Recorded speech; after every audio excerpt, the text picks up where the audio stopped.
अस्सलाम वालेकुम। आज मैं आपके साथ बहुत ही अमेजिंग और मज़ेदार से चिकन पकोड़ा की रेसिपी शेयर करूंगी जो ऊपर से क्रिस्पी और अंदर से जूसी बनकर तैयार होते हैं।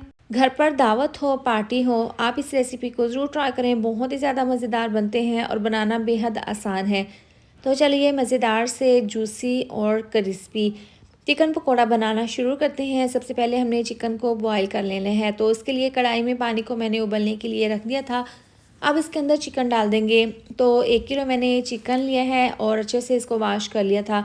यहाँ पर ज़्यादातर मैंने लेग के पीसेस लिए हैं। इसके साथ ही डाल देंगे बड़ी इलायची और साथ में डाल देंगे दालचीनी का टुकड़ा और हस्बे ज़रूरत 1 चम्मच डाल देंगे नमक। इसको मिक्स कर लेंगे। अब चिकन को हमने यहाँ पर 95% उबाल लेना है।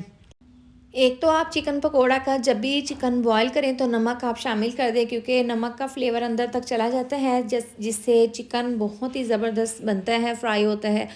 बड़ी इलायची और दालचीनी डालने से चिकन की स्मेल दूर होती है और ब्लड भी ख़त्म होता है। अब देखिए यहाँ पर चिकन को हमने 95% उबाल लिया है। अब चूल्हा बंद कर देंगे और तमाम चिकन को हम छान कर साइड पर ठंडा होने के लिए रख देंगे। इसके लिए ज़बरदस्ती मैरिनेशन तैयार कर लेंगे। तो बाउल में डाल देंगे 2 चम्मच फ्रेश लहसुन अदरक का पेस्ट, आप पाउडर भी डाल सकते हैं। 2 चम्मच डाल देंगे दही। इसके साथ ही 4 चम्मच डाल देंगे बेसन। ये 2 चम्मच बेसन के थे, 2 चम्मच और डाल देंगे। इसके साथ ही 2 चम्मच डाल देंगे कॉर्नफ्लोर। इससे बहुत ही क्रिस्पी सा चिकन पकोड़ा बनकर तैयार होगा। अब 1 चम्मच डाल देंगे जायके के हिसाब से नमक, 4 चम्मच सोया सॉस और 2 चम्मच डाल देंगे रेड चिली सॉस। 1 चम्मच डाल देंगे कुटी हुई लाल मिर्च, आधी चम्मच कश्मीरी लाल मिर्चों का पाउडर। इसके साथ ही आधी चम्मच जाएगा इसके अंदर हल्दी पाउडर का, 1 चम्मच धनिया पाउडर और आधी चम्मच डाल देंगे गरम मसाला। और इस तरह से ये डालने के बाद थोड़ा सा ज़्यादा फूड कलर डाल देंगे। इसको मिक्स कर लेंगे। पहले हम ऐसे ही मिक्स कर लेंगे। इसके बाद थोड़ा सा पानी इसके अंदर शामिल कर देंगे और इसको मिक्स कर लेंगे। यहाँ पर आपने ज़्यादा ये मिक्सचर गाढ़ा या ज़्यादा पतला नहीं रखना, नॉर्मल सा आपने ये बैटर रख देना है। जैसा कि मैं इसमें देखिए पानी डाला था तो ये थोड़ा सा गाढ़ा था, तो मैंने थोड़ा सा पानी और शामिल कर दिया है। इस तरह से देखिए आप अच्छे से मिक्स कर लें। इसी तरह का चिकन पकोड़ा का बैटर आपका होना चाहिए।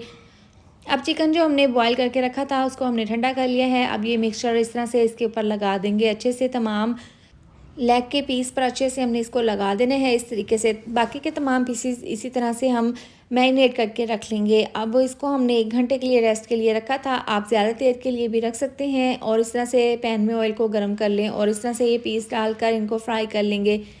तकरीबन 2 से 3 मिनट लगे हैं। हम इसकी साइड को चेंज कर देंगे, दूसरी साइड से भी इसी तरह से फ्राई कर लेंगे।